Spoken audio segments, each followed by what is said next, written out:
Hey nerds, in this live stream. We're going to review and do a spoiler breakdown discussion of Loki season 2, episode 1, titled Ouroboros, written by Eric Martin and directed by Justin Benson and Aaron Moorhead, starting now. Welcome to the Nerd Social. I am Colin. And I'm Nathan. So, we are now at Loki season 2, which is really really interesting because Loki was definitely one of the top shows back in 2021 on Disney Plus, and so we are now like 2 years after the first season has been over, so it's been long anticipated. And so the hmm spoiler free summary of this first episode is that Loki finds himself lost to time and torn quite literally between past, present, and future. So, Nathan, what do you think of season 2, episode 1? I thought it was a lot of fun. Mm-hmm. It was throwing you back into the mix. They handled, I guess, the cliffhanger ending very well. When Loki came back um, at the end of season one. Mm-hmm. I mean, spoilers for season one if you haven't seen it. Go see go see Yeah. season one of Loki. He finds himself in the TVA, but they're like statues of Kang all over the place. So Mm, they try to explain that, but there's also a very specific thing that's happening with him in this episode that I won't spoil, that they also deal with directly, and I appreciate that they try to deal with it directly in this episode. They don't drag it out. I think that one of the criticisms of not just Disney Plus shows, but streaming shows in general, is that they don't seem episodic. Like mm-hmm. the people who were writing these things don't write television. Mm-hmm. Um, they are writers of like screenplays, and it's like usually it's like a screenplay that abruptly breaks in where the episodes are. And there's some shows that are like that, but even I think season one of Loki, and definitely season one of WandaVision, had episodes. Like Mm-hmm. there was a thing that happened in that episode, and a thing that was resolved in that episode. And I think that's definitely the case here. I mean, there's also the season long arc, of course, but there was a specific thing that needed to be done in this episode, which made it satisfying because it was completed Mm-hmm. to a certain degree in this episode. So yeah, it was fun. It was a fun start to the season. So, Mm-hmm. Yeah, I think that for me, it's definitely, I've read a lot of stuff online, and I think that some of it is, I think, unjustified kind of criticisms of it. I truly believe that there are definitely some uneven parts to it. It may be because they've watched previews of the first 4 episodes, so they're like, I don't really understand what's going on. But I did find it, I did find it fun. I did find it that it was intriguing. It's definitely, I mean, I think that the level of the first season was really strong, and so I think that it is a little bit of a dial back from what it was before, and I think that that's where some of the criticisms might come from. And like you said, I think that they handled the cliffhanger pretty well because it was a very big cliffhanger, and then we're like, oh, there's a big season 2 at the end of the credits. They were like, oh, you're gonna get season 2, so. I think that introduction of some of a new character in here really kind of brought a lot of enthusiasm to the show, which we will talk about in the spoilers. And so overall, I'd say yeah, it wasn't as bad as I thought it was. And I mean, both of us watched Secret Invasion. It's definitely not that bad. And even though Secret Invasion did has its criticisms and stuff like that, I didn't see it as bad as it was in terms of when it was panned by critics. And I don't think that there's a lot of kind of like this MCU fatigue, but maybe also a little bit of MCU hate that's going around with Phase Five. So I don't really know. I think that it's just a little bit harsh based on past MCU entries, especially in the movies, that I think people are just more disillusioned than ever before about the whole situation. So that's kind of my thoughts about the yeah, whole thing. yeah. Yeah. So Yeah, yeah. I mean, don't want to get too far of a tangent on Secret Invasion. Yeah, I mean, and maybe we'll do a video on that. But yeah, it's definitely like a video on the season, not Yeah. the episodes, because we didn't have time to do it during the Hmm. summer and do like conflicts and schedules. But yeah, I think it was probably the weaker of the shows, but it wasn't, like you said, I don't think it was terrible all the way through. There were things that were interesting. I think it was a wasted opportunity in Yes. some way. But yeah, Yes. but this Absolutely. this has always been, I think the Loki show has always been like the high one of the high watermarks. I think some people like it a lot more than I do. I think WandaVision is still number one for me. But I always had fun with Loki, and I like I said, I had fun with this episode as well. Right. Yeah. So in terms of that, what do you think of a rating for Loki, the first episode? Uh I mean, I could give it an 8, but I think that'd be a little overly generous. It's like I'd like to see how where things go. I think I'd give it a 7. It was a it was a, Hmm. it was a nice it was fun. It was a dinner party. There are definitely things that you could discuss at a dinner party, and it wouldn't be like, oh, we have to go into another topic, because all the quantum physics stuff that they try to stuff into here that people that's probably going over the heads of people. Um, but also they have stakes. Like they have stakes that are easier to understand as Hmm. well. So like if you don't understand the timey wimey physics stuff, you can still understand this is the goal. If they don't achieve this goal, these are the consequences. Simple storytelling stuff, which I Hmm. appreciate as well. Which Hmm. which which Marvel is really good at doing, even when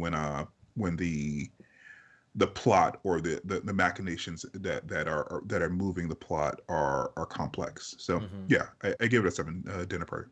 Yeah, I think for me, I think I'm going to give it an 8, because I am kind of wavering between 7 and 8, but based on one character's debut, I think that it bumped it up a little bit for me because I really enjoyed Yeah. this new character a lot.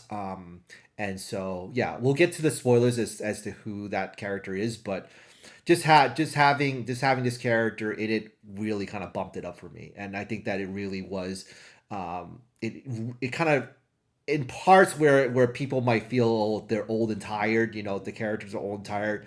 This character really kind of brought it up to a new level, and I really did enjoy his this character's performance. So that's kind of Mhm. why I brought it up to an 8. So having said all that, any other thoughts before we get into spoilers? No, I think we should spoil it. It's hard to talk about it in any Cool. real detail without dancing around the specifics. So we Cool. should we should get into it. Cool. So if you like our content, please like, share, and subscribe. Really helps us and really helps keep the algorithm happy. So let's get right to it. Spoilers ahead. Okay, so we're going to get into kind of like a slideshow screenshot of the episodes, and we can see here that this is the. So I really did enjoy kind of like the terrors of the whole episode of Loki. The effects of it was really cool. It's like that kind of. Hmm. It's very similar to the one from Moon Knight, when they were kind of like when he was kind of going in and out. It's kind of like almost like a seizure. Oh, when he was going in and out of consciousness, and he Yeah, was switching. He didn't know what was happening. exactly. Yeah, he didn't know what was happening, but yeah, Yeah, he was just waking up in places. exactly. So I think that it really was really interesting kind of effect that he had, kind of like getting torn apart, going to the past and present. And so we find him start off right after season one, when he saw Kang's statues all around the TVA and stuff like that. And then we see him kind of a little disoriented because we saw that he interacted with Mobius and Hunter B-15, and they were like, "Who are you?" And so they kind of left it off at that, but then picked it right back up there. So the continuity was like just seamless in all ways. Like you kind of knew what happened, and having the recap there was really helpful as well. And so he's kind of like Hmm. getting chased by the Minutemen here because they don't know who he is, and Hmm. he knows who they are, but he doesn't know. But then he kind of slowly starts to find out that he's actually in the past in this video. So it's really an interesting kind of kind of seen in terms of that type of interaction and things. And so, you see him here kind of pleading with the Minutemen, saying that, Well, you don't know who we, and who, Mobius as well. yeah, exactly. Like, you don't know who I am, yeah, I don't know who you are, and things like that. So, good acting by Tom Hiddleston here. It's just like kind of like you kind of get the different type of layers of Loki, and I think that that's something that really attracted me to the show, was kind of like seeing him going through season one with those different layers, and you can see that in this episode he goes through multiple layers of acting, which is like really cool, in a lot of ways. Just kind of like the emotions and stuff like that is really cool. So we then move on to we see Casey, and he was kind of like a very eccentric character from season one, and a good kind of like side character, and so he doesn't even know who he is, but then he kind of has a thinking that, hey, I don't, and then I think he here jumps back to the present. Is that correct, Nathan? He jumps back to the present, and then so yeah, a couple things. This is played by Eugene Cordero, who also voices Rutherford on Star Trek Lower Decks. He's always a funny actor. He jumps out of a window into like a delivery van, and then that delivery van crashes into part of the TVA where Casey is. Right. And Casey's like doing janitorial work. And he also calls like the Minutemen to come and get him, and a giant television or screen crashes from the ceiling because of the delivery van ran into the room. Right. And then and like you said, that's when he time slips back to the present, and he notices the crack that television made. And then he starts to piece together that he's in a different time. He's in the present. Because Casey, when he transports this time, Casey's in the same room, but Casey recognizes him now, and he asks Casey, "How long has that been there?" And he says, "Well, I think it's been there like forever." So, yeah. I know. Yeah. Yeah, it's very disorienting. I think that they did a very good job of kind of like playing around with the time jump, and it requires like different sorts of acting, because it's like you're in one place, but then you're not in one place, but it looks like the same place, and the level of detail where they had the cracks. Yeah, they changed. Really yeah, cool. They changed all those things a little bit. They built a lot of these sets, and they had to redress them whenever they slipped back and forth from the past present. So yeah, it was interesting. Yeah, definitely. I think kudos to the effects crew to kind of like having all those type of nuances that are in there. Yeah. Not just the effects crew, because like I said, this is the set designers as well. This is a real set. So they went in there and they redressed the set. I think there might be some CGI here, but I think there was just like, this is a lot of physical labor of like just moving things around. Okay, on this day we're going to shoot in the past, and then on Thursday, Friday, we're going to shoot in the future. So we had to redress all of these sets so that we're in the future. Right. And then it's the editor's job to put it together. But yeah, it's interesting. Yeah, definitely. Yeah. Definitely.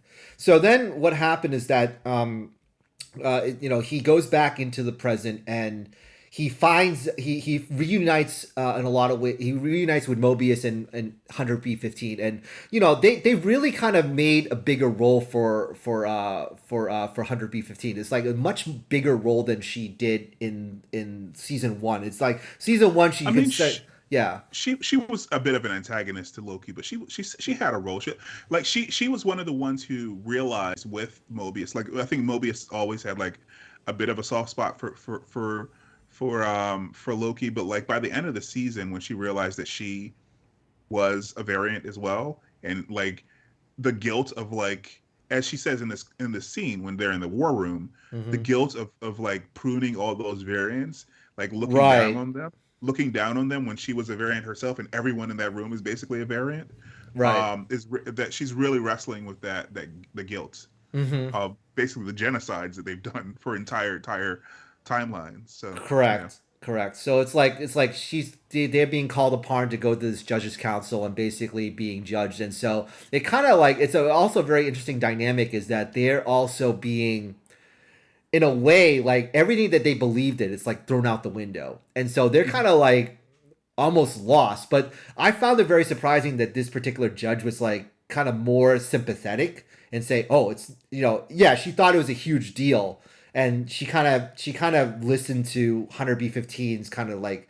You are basically committing genocide and you're mass murder and stuff like that. And I found them a little less hardline, whereas I think one of the other Well, one yeah, of them isn't like this one right here. Docs seems to right. be still like on the program, even though she knows that she's a variant. She still wants to go after Sylvie, Mm-hmm. in a hard and the guy behind her just seems to be like her muscle. Right.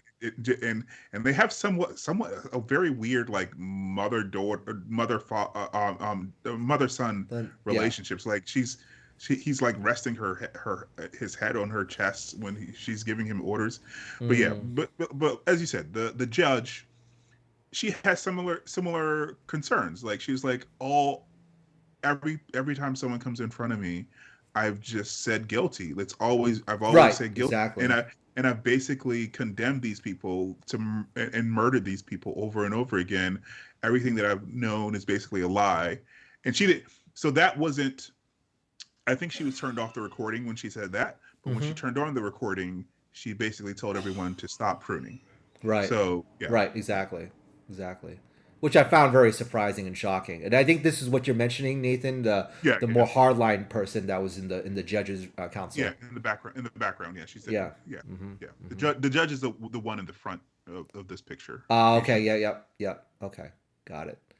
And then we can see like this is a really cool effect. It's like the time people, with their broken heads and stuff like that. And then Loki now pruning the mural that's there, and then becomes like a picture of Kang, which is like really Mhm. cool, really awesome, and it's like it kind of like reveals that it's all been a lie and it's a sham and then also kind of like again people are in disbelief that this is actually happening to the TVA and things like that and Mhm. and it's also very surprising that 100 B-15 and Mobius are I don't know 100 B-15 is kind of like throughout this episode it's kind of like stall like at like telling Loki okay I could stall for time and while Mhm. you and Mobius starts to investigate and try to find Sylvie during this episode. So very interesting kind of role that she plays here.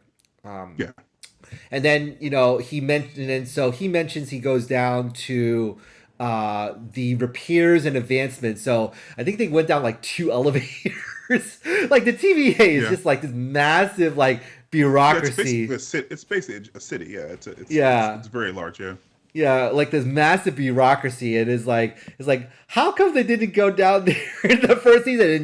And you understand why because it's like such a massive place. And so there's all these type of different departments and things like that. So they kind of were able to kind of explain that in a very playful way that oh yeah this is massive. And so they went down to repairs and advancement, and they find out this character Ouroboros, nicknamed Obi, and so played by Kiwi Kwan from Everywhere, Everything All at Once. He's really been in the news lately with his Oscar, Oscar win. So it's Yeah. been Yeah. really big He time. was great. He was great. He was very he had like a deadpan, but it was also very funny. Like kind of a matter of fact kind of Hmm. delivery. They Yeah. I don't know, like yeah, it's unclear whether or not they wrote that for him or he's just like well calibrated himself to the part. It's really good. Yeah. Yeah, and I think that again, this is what I was talking about in the spoiler-free part of it is that he just brings a very enthusiastic breath of fresh air to the whole season so far. So it's like I really did enjoy his performance a lot. Mhm. And in this during this time he was able to find out that they were time slipping, that there was this occurrence called time slipping, and basically he doesn't know how to kind of fix it, and so Well, yeah, he also that interchange was said, really cool. yeah, he also thinks that you can't time slip within the TVA. Right. Um, but it's interesting that it's weird that like everyone's memory seems to be erased except for his, because what Loki does is he goes back in time and he talks to OB, um, and OB remembers, Mm-hmm. but Luke, sorry, not Luke, Mobius. Mobius doesn't remember Loki running around Right. and all the Kang stuff.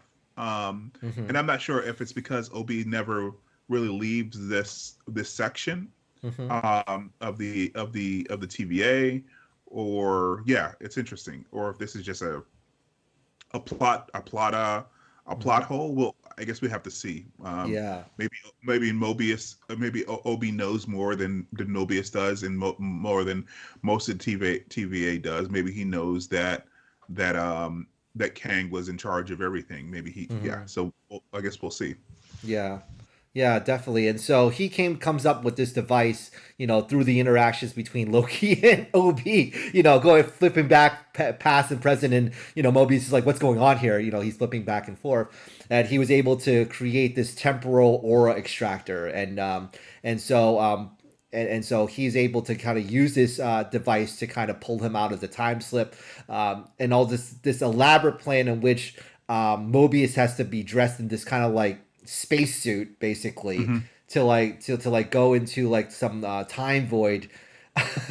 It's just like his amusement about the skin and stuff like that was really interesting. Yeah, this is what I was talking about, where the specifics of the quantum mechanics is a little bit hard to follow, but the Mm-hmm. stakes are very clear. Mobius is going to get his skin peeled off, and Loki is going to be lost in time forever if they don't figure this out. So even Yeah. if you don't understand that he's shattered across he's pruning himself so that he can shatter himself across the time stream, Mm-hmm. and this device is supposed to pull his disparate parts from across time into one place. If you don't understand that, which is basically what he explained, you still understand that Loki can get lost, and Mobius could lose his skin. So yeah. Right, right. And so it's very funny. He the little gag here that he wrote "skin" right there before he was able to go into that.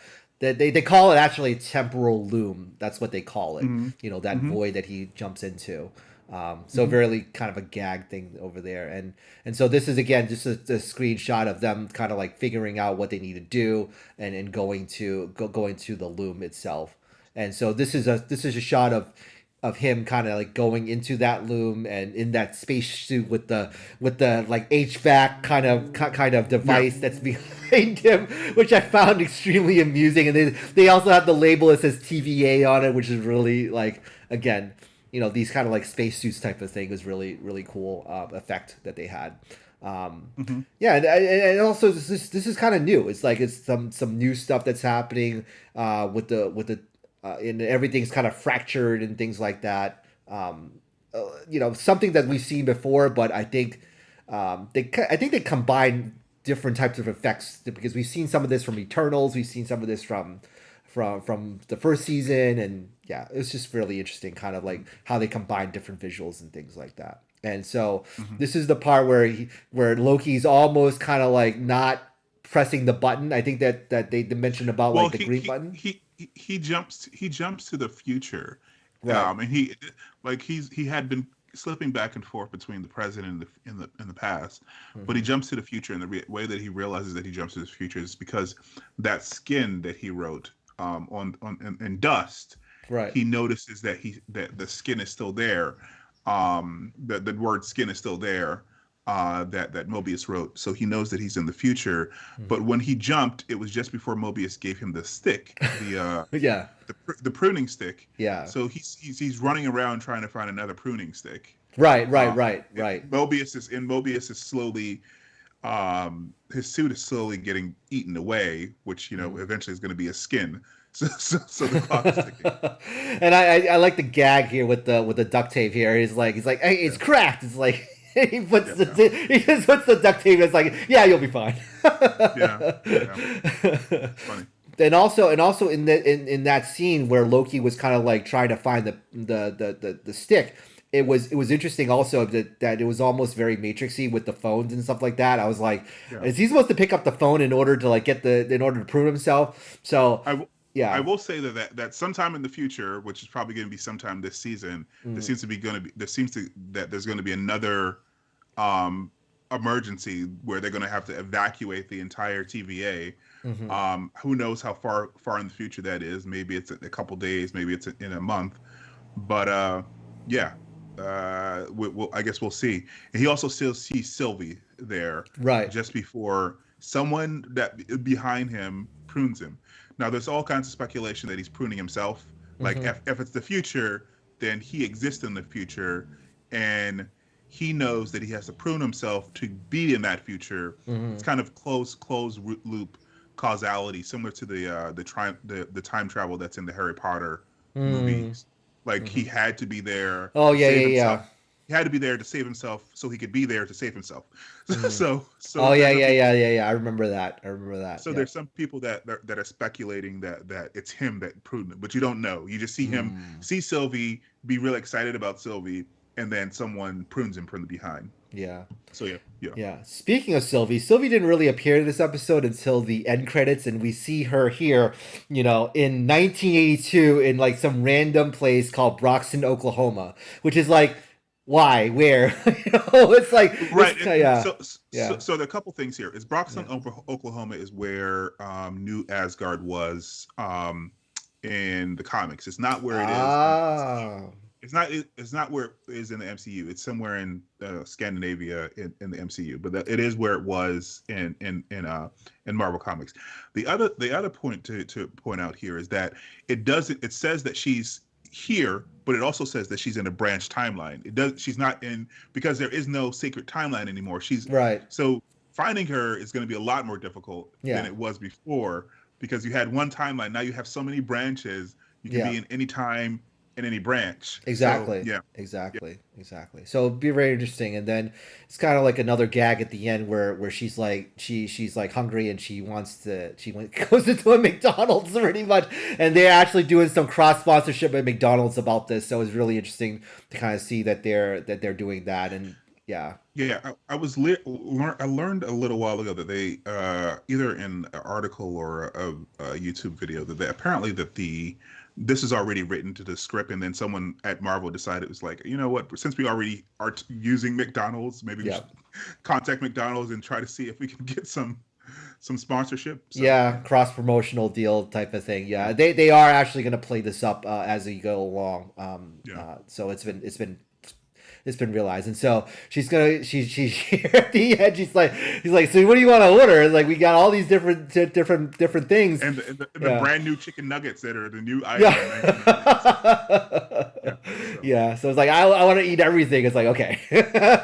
it's like I think what she's saying is not just eat everything. Yeah. She wants to experience, because you can imagine like her life from since she was a child when she escaped has been hmm just running Right. from the TVA, Right. right? She's never got to experience love. She not never got to experience anything. So she's looking at all these people and looking at how they're interacting with each other, and she's like, I want everything, which is, you know, when you watch the trailer, it's kind of weird that she decided to take a job at McDonald's, but it's like she's like she's had to run all her life, and remember when she got there, she said, I don't want any rats, and I don't Yeah. want anything with a face.